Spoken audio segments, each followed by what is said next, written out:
বেলাও বেলায় সময়ের সীমানা ভেঙ্গে মন খারাপের ঢেউ এসে তছনছ করে দেয়। মাঝ রাতে হঠাৎ দরজায় কড়া নাড়ে, এক অচেনা শীতল নিষ্ঠুর বিষণ্ণতা। জানালার বাইরে টুপটাপ বৃষ্টি ঝরে, মেঘগুলো যেন সব কষ্ট চুরি করে আমার আকাশে বন্দি করে রেখেছে।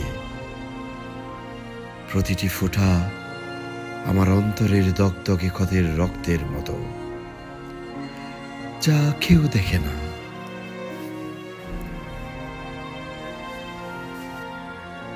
ঘরের কোণে অন্ধকারটা ছুরি হয়ে বিঁধে যায়।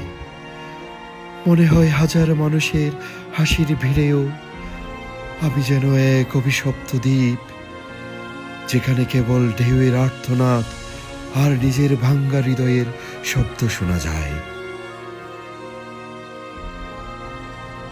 তবু এই অস্ত্র, এই অভিমান, এই তীব্র বেদনা সবই যেন শাস্তি, কারণ আমি এখনো বেঁচে আছি।